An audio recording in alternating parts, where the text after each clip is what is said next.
मित्रांनो नमस्कार, मी करण आपलं सगळ्यांचं माझ्या चॅनलवर स्वागत आहे। मित्रांनो काल ना एक अत्यंत आश्चर्यकारक घटना घडली आहे। म्हणजे सुरेश धस ज्याच्या विरोधात मागचे 1-2-2.5 महिने झाले एक लढा त्यांनी उभा केला आहे, ज्याच्या विरोधात ते रोज नवनवीन पुरावे घेऊन मीडियासमोर येत होते आणि जे काही पिक्चरचे डायलॉग ते मारत होते आणि ते असताना सुद्धा सुरेश धस यांनी काल धनंजय मुंडे यांच्या तब्येतीची विचारपूस करण्यासाठी त्यांची पर्सनली जाऊन दवाखान्यात जाऊन भेट घेतलेली आहे। आणि या भेटीनंतर ना मित्रांनो विरोधी पक्षातील नेत्यांना एक प्रकारे जाग आली आहे, जे मी इतके व्हिडिओजमध्ये तुम्हाला सांगतोय की सुरेश धस हे कधीच जरांगे पाटील यांच्या मागे उभे नव्हते। ते सदैवच देवेंद्र फडणवीस यांच्या म्हणण्यावरूनच बीडमध्ये कार्यरत होते किंवा एक प्रकारे देवेंद्र फडणवीस यांनीच सुरेश धस यांना ताकद दिलेली होती। आणि हे कळाल्यामुळेच कदाचित हे रडगाणं त्यांनी आता सुरू केलेलं आहे विरोधी नेत्यांनी, आणि त्यात मनोज जरांगे पाटील सुद्धा सामील आहे। यांची परिस्थिती ना आज त्या छोट्या पोरांसारखी झाली आहे।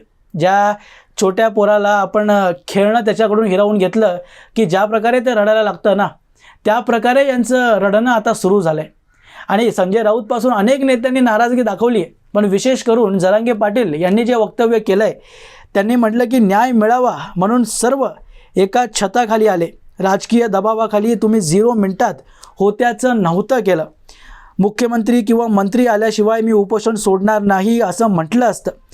मात्र यांची म्हणजे सुरेश धस यांची मी समाजात इज्जत वाढवली, आमदाराच्या हाताने 1 मिनिटात उपोषण सोडलं, त्याला म्हणजे धनंजय मुंडेंना भेटायला ते काय कोमात गेले का, किंवा एवढा उमाळा किंवा एवढा प्रेम त्यांच्याबद्दल का उफाळून आलाय, अशा प्रकारचा प्रश्न जरांगे पाटील यांनी सुरेश धसांना विचारलाय।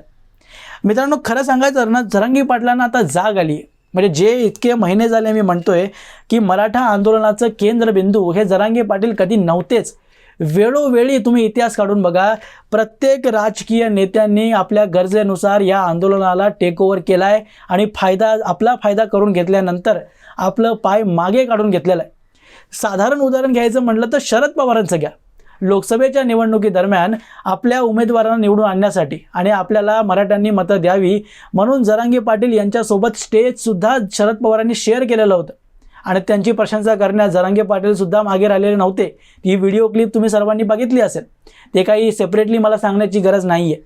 त्यामुळं जेव्हा आपला फायदा झाला, आपले उमेदवार निवडून आले आणि जेव्हा शरद पवारांना वाटायला लागलं म्हणजे काळाने की जरांगे पाटील हा व्यक्ती आपल्यावर सुद्धा उलटू शकतो, आपल्याला सुद्धा या मराठा आंदोलनाचा नुकसान पोहोचू शकतं, तेव्हा हळूहळू आपलं पाय काढण्यात शरद पवारांनी सुरुवात केली होती।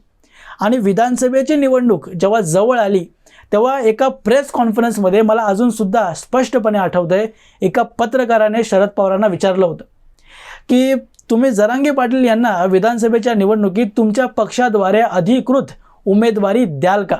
तेव्हा शरद पवारांनी म्हटलं होतं आणि जरांगे पाटील यांना अपमानित करण्यासाठीच त्यांनी हे वक्तव्य केलं होतं की एवढे वाईट दिवस आमच्यावर आलेत का की आम्ही जरांगे पाटील यांना उमेदवारी द्यायची।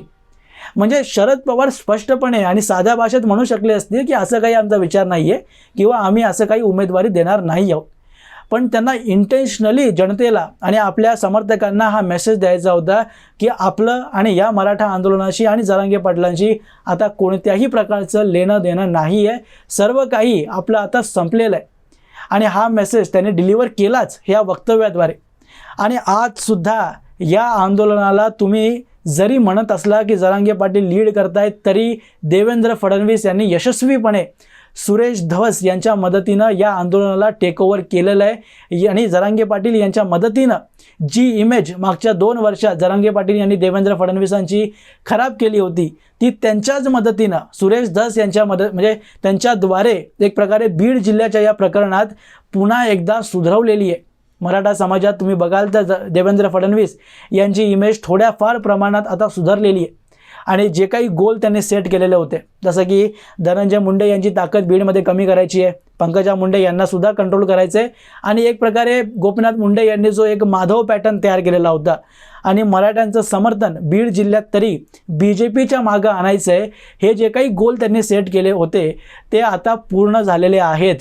आणि त्यामुळंच धनंजय मुंडे यांच्या भेटीच्या खबरा आता बाहेर येऊ लागल्यात। कारण मला पूर्णतः शंका आहे, म्हणजे पक्की खबर नाही आहे पण शंका आहे की यापूर्वीही सुरेश धस यांनी धनंजय मुंडेंच्या भेटी घेतल्या असतील, पण बावनकुळेंनी आत्ताच का स्पष्टपणे येऊन मीडियासमोर हे सांगितलं की 4.5 तास आम्ही भेट घेतली आणि या दोघांमध्ये मतभेद आहेत, मनभेद नाही आहेत. अशा प्रकारचं वक्तव्य बावनकुळे अगोदरही येऊन करू शकले असते आणि मी दोघांमध्ये काय ते समन्वय साधण्याचा प्रयत्न करतोय हे वक्तव्य बावनकुळेंनी अगोदर केलं नाही. हेच टायमिंग का साधली?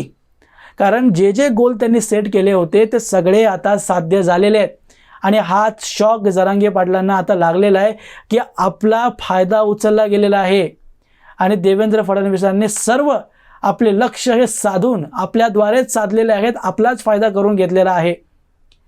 आणि त्यामुळंच रागारागात हे वक्तव्य सुरेश धसांच्या विरोधात जरांगे पाटील यांनी केलं आहे. आणि मित्रांनो, सुरेश धस यांचा तर इतिहास राहिलेला आहे. जरांगे पाटलांना एकदा तरी विचार करायला पाहिजे होतं की कोणत्या व्यक्तीला आपण आपल्या जवळ घेतोय. तुम्ही सुरेश धस यांचा इतिहास काढून बघा. गोपीनाथ मुंडेंनी त्यांचा हात धरून त्यांना राजकारणात आणलं, त्यांना राजकारणात प्रस्थापित केलं आणि पहिल्यांदा आमदारसुद्धा ते गोपीनाथ मुंडे यांच्या मदतीनंच निवडून आले.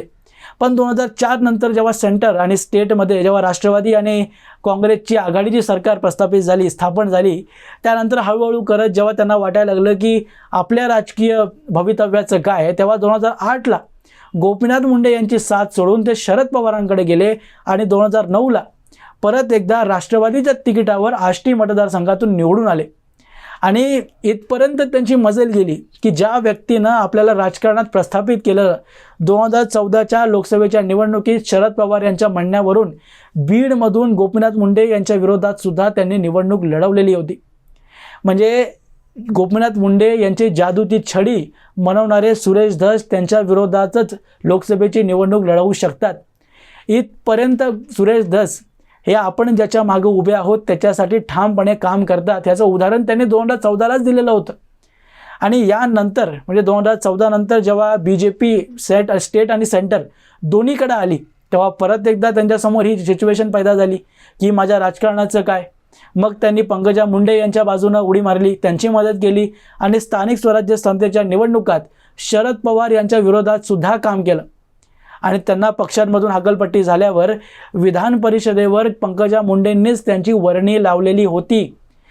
पण झालं असं की पंकजा मुंडेसुद्धा आपल्या राजकीय ताकद गमावून बसल्या, विधानसभा लोकसभा दोन्ही निवडणुका हरल्या आणि त्यामुळं देवेंद्र फडणवीस यांच्या बाजूनं जाणं आपल्याला म्हणजे त्यांच्या बाजूनं गेल्याशिवाय आपल्याला काही पर्याय नाही हे सुरेश धसांना माहिती होतं. त्यामुळं आज ते आपले देवेंद्र फडणवीस यांच्या हातातली जादूची छडी म्हणून काम करत आहेत. आणि यात काही चुकीचं नाही आहे मित्रांनो. प्रत्येक राजकीय नेता आपलं राजकीय हित साधण्यासाठी हे अशा कामं करत असतो.